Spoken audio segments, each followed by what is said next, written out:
fantastic. Let's all make sure to connect with people on LinkedIn so we'll be connected with them forever. And that was an amazing first discussion there. Now, moving on, we have a very interesting keynote speaker lined up. So let me begin by asking you all a question. Have you ever thought about mixing quantum physics with teaching? Imagine a classroom where everything's connected and every lesson opens a world of possibilities, just like in quantum physics. We'll be looking at how we can achieve this right now. Now, I'd like to welcome up our next speaker, our keynote speaker, for this session in Education 2.0, our conference's gold sponsor and founder and CEO of Puzzle Box Academy, which offers rich educational experiences tailored to individual needs of exceptional and developmentally delayed children, helping them to achieve their full social and academic potential. Ladies and gentlemen, please put your hands together for the founder and CEO of Puzzle Box Academy, Pamela Furr.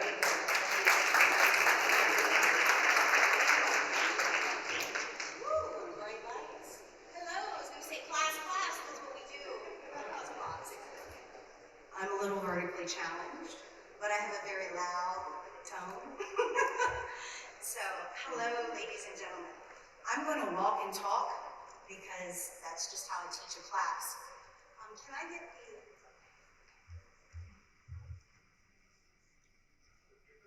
Yes. One moment, don't we all love technology? So while they're doing that, can everyone hear me okay? Yes.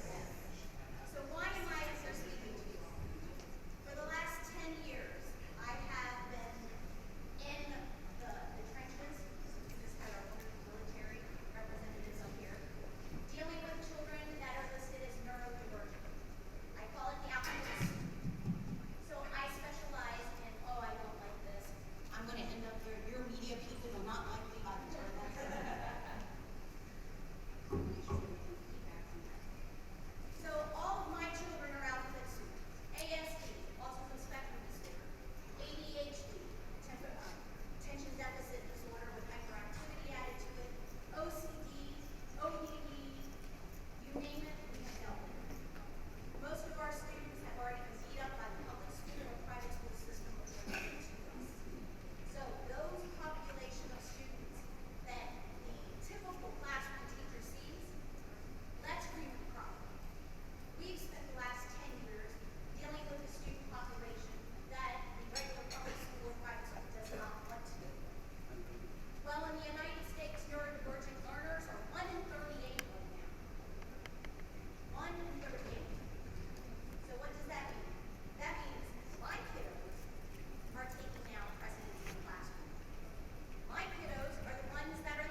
front and over here. Okay. We're going to take and bear with me because I talk with my hands if you can't tell. So, how do we make sure that everyone feels that they are part of the team? It starts with onboarding. Same thing with your classroom, same thing with your employees that come to work. In this conference, I have brought my clinical director with me, I have brought my director of human resources, and I have brought one of my lead teachers. Because what we do for our students, we take and go all the way to the core, and it starts with my employees. I am cliche. Every one of my employees is a family member. Every one of my kids at Puzzle Box is one of my kids. When you are a parent and you have to send your child to school knowing that they cannot communicate or tell you that something bad had happened, you become hyper-focused on that child. Just like our parents that drop off their children with us. Those parents are trusting you with their precious diamond. So you have to make sure that you're taking care of the whole child. What does that mean? Just like with onboarding. My human resources director finds out about that employee. What do they like to do? How do they like to be reinforced? We all go to work to get our paycheck. Why are our kids coming to school? What motivates them? What if they do not like all the noise that's going around? One of the biggest ones I use is nowadays you see everyone that wears headphones. Well, why are they wearing headphones? Most of them are wearing headphones because they've got anxiety, they have some sensory issue, and yes, I come from the space coast of Florida where we are full of engineers. From SpaceX to Northrop Grumman to LG3, we are an environment full of engineers. Some of the most dedicated, highly focused, but they don't want to deal with the rigmarole of let's go to the social cooler and let's have a chit chat about what you did for lunch and what's going on with your baby mama drama. They check that at the door. But because they don't socialize in what is considered a normal fashion, then they don't fit in with the grouping. Not at Puzzle Box, because we're all family. So as family, we understand. Okay, well, I know that Mr. Lane likes all of the Star Wars movies, and he's the best IT gentleman that we can have under the sun. But in order to get to him, I've got to come in, which he hates because I'm a Star Wars junkie and Star Trekkie. And so we go in and we start talking about Star Wars, we start talking about Star Trek. The next thing I know, he is sitting there telling me about all the wonderful infrastructure he can change. Same way with our teachers. You have a child that comes in and you can tell that they're not in the best mood. You can tell that this kid is not with you this morning. The last thing that you want to do is go put the pressure on them that we're going to sit here and we're going to take and do math right now. No, this goes back to the whole child. This goes back to that same thing about quantum entanglement, because if Johnny in the classroom is having a bad day, all of the friends around Johnny will know that Johnny is having a bad day. So the first thing you've got to do is go ahead and change the energy with that one child. As soon as you change that, you're going to see the reciprocating effect. What will happen? Because in the quantum world, your kids will start taking care of themselves because you're building a family unit within the classroom. Why are we so afraid of that word? A family unit. That's what we're building. But we're afraid of it because worldwide we have killed community. We have. COVID was just the cherry on the top. No one wants to personally interact with each other. We all have our cell phones. For some of us, it's Discord, our video games. We can communicate with that environment without any problem. But showing love, compassion, and empathy to our neighbor is something that we've left to the past. That's where we have to change it. And no, it can't be in college. If it's college level, it's too late. Sorry, neuroscience will prove that between the ages of 2 and I'm going to say 9, Dr. Manny's around here somewhere and we can talk about the statistics of that, and some will go up to 11 or 12, we can retrain the brain. But after that, all we're doing is behavior modification. When they get to college, all of those memories, those programs have been instilled. So we have to start at home. We have to start at preschool, guys. And I got to tell you, my belly clenched. I I gripped my pencil when I was sitting over here because the world of mental health, for the first time in decades, is on the rise. In the UK, among men, we're looking at suicide rates 1 every 30 minutes. Let's think about that for a second. That means in the last hour and a half that we've all been in here, 3 males in the UK have committed suicide. So no, my employees are family. My kids in my school are my family. Because we have to have a sense of ownership. Talking about college and kindergarten. This is near and dear to my heart because I'm, again, on the daily dealing with neurodivergent students. And if you all have neurodivergent friends, you will learn that they will tell you exactly like it is. There's just black and white, no shades of gray. Why would you say something like that? Why would they do something like that? What about this? Direct questions. And that's what we like in our school. Kindergarten is supposed to be learning to be a child, learning to socialize. In kindergarten, we learn to have neighbors. In kindergarten, we learn how to make friends. In kindergarten, we learn what it's like to have learning time. We shouldn't be putting these additional stressors on our children until they can mentally handle the stress that comes with it. But instead, we have third graders that are going through anxiety, that are going through depression, because they're afraid that their scores are not high enough in order to get into college. How many people here knew going into college that they would be in the career that they are in today? Can you raise your hand? So there's 4 hands in this entire room. So you went to college and then ended up in a career. It's not even what you decided when you first went into college. And only 4 of us in this room. But we're asking that of kindergartners. We're asking that of kids in 1st grade, 2nd grade, 3rd grade. In some cultures, children didn't even go to school until they were 10 to 12 years of age. Do you know why? Because they were building fundamental living skills, understanding the differences between right and wrong, understanding what a tree does out in the backyard. They were playing with their bikes. They were having imaginative play, and they were getting dirty. They were climbing trees. They were exploring nature. But no, that's okay. Let's ground and hold all of that. And let's make sure that our kids can get into college. In my school, we do not see color, sex, creed, religious backgrounds because disabilities do not see that. A disability in a child comes when that child is born to nurturing parents, parents that don't care, parents that may have $1 million in their account, they may have 2 cents in their account.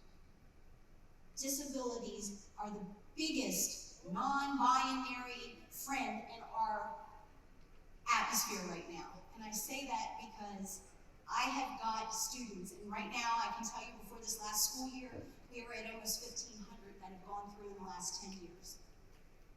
And out of all of those students, not one of them did we have any form of bigotry, any racial slurs. And I'm in Florida, guys. If you all watch the world news, it's the wild, wild west, especially with COVID and everything. So, in a state that's very vocal, we have a population that don't see that. So where is that being learned? At home. So we have to first, as a community, take responsibility of what we're feeding these programs to our little ones. When our children are born, we see it in preschool. They don't have any of these learned patterns. They don't have any of this learned behavior. It doesn't start showing its face until about 2nd and 3rd grade. So what are we adding to those 2nd and 3rd graders? All the environmental stressors, the news, COVID. COVID was horrible for our kids.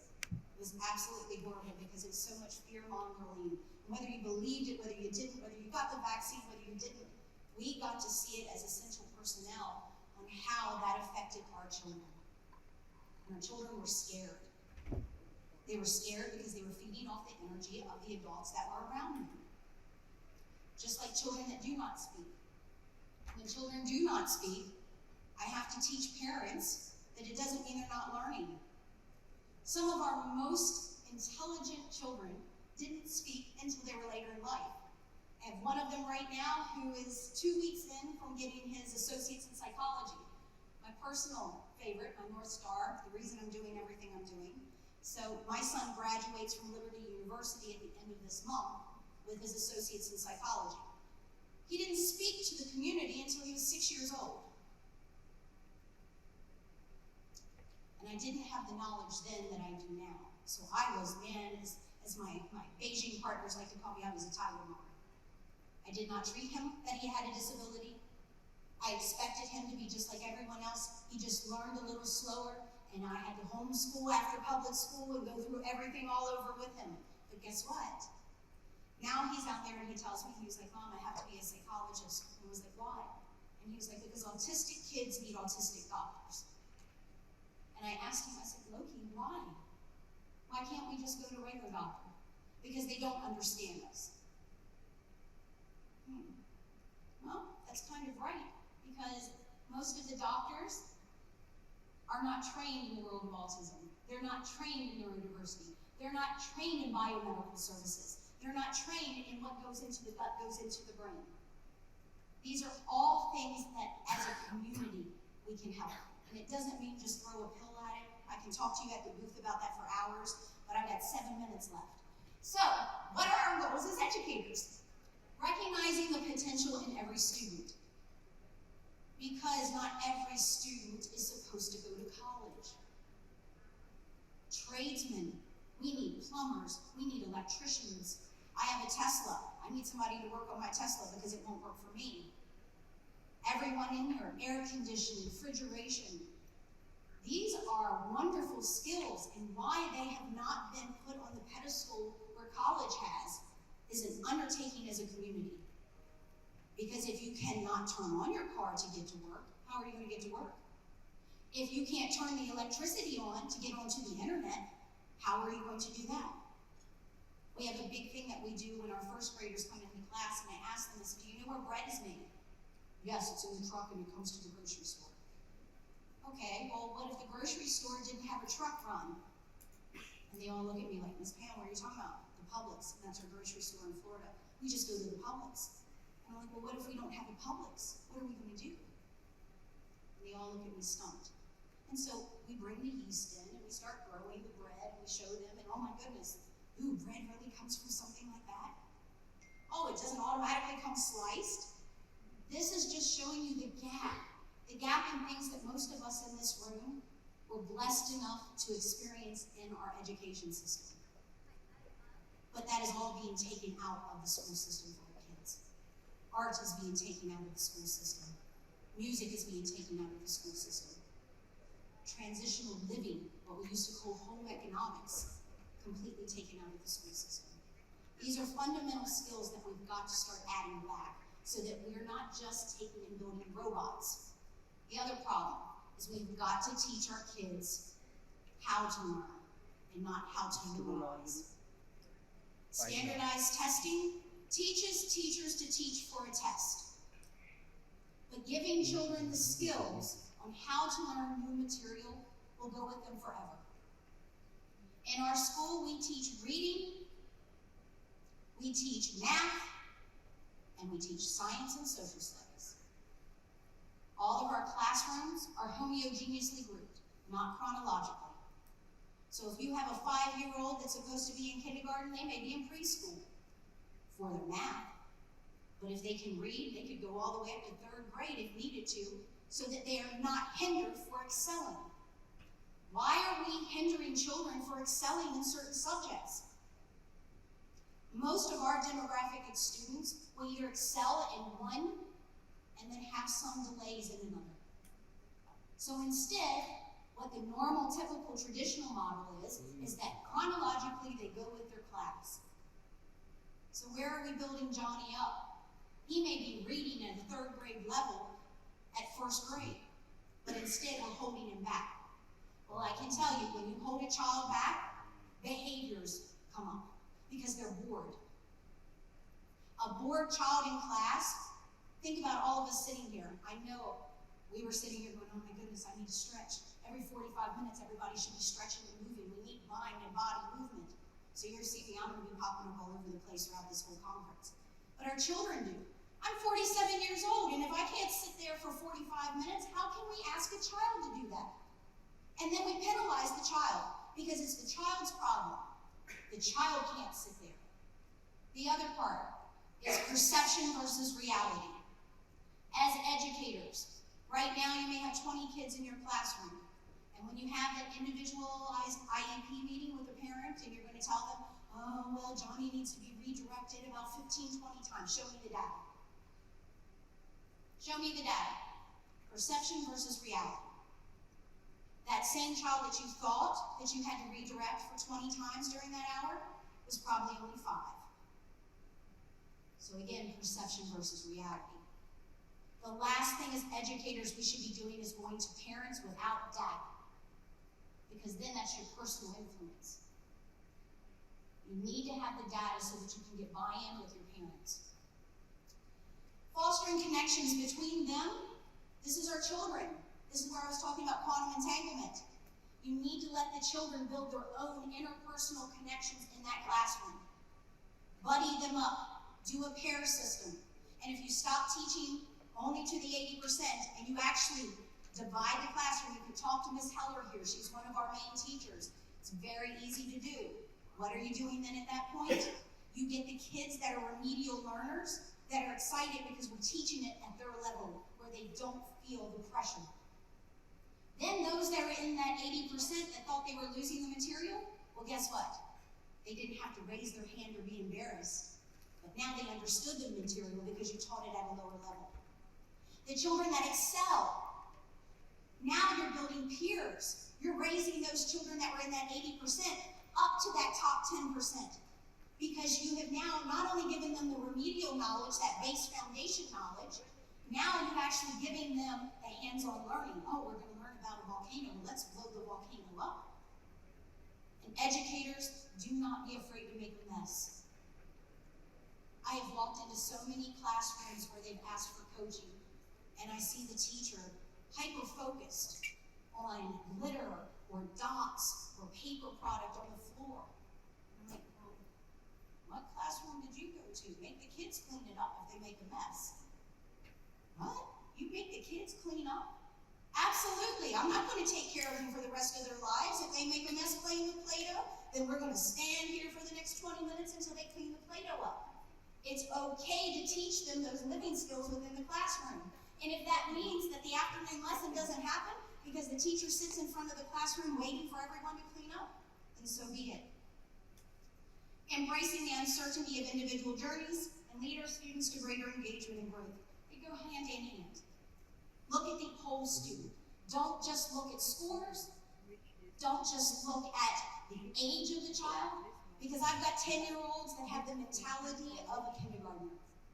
My big gentle giants. But those big gentle giants that weren't given an opportunity are now some of my high school students at my junior senior high. So, where can you go to be trained? We have spent over the last 10 years developing an entire program that can teach caregivers. Because as a mom of a neurodiverse student, the reason I opened up Puzzle Box, I was a corporate negotiator. This was not the line. I was like, I'm not going back to school. I went back and got a second degree just because of my child. So what I'm explaining to all of you all is that the material is out there. You come talk to our booth. We've got the data to provide it.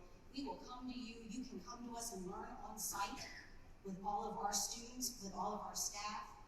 We have got a webinar. Dr. Manny's got all of that wonderful information, and he can help you with that. I want to summarize in my last 15 seconds, I've done really good here, is that nobody changes until they change their energy.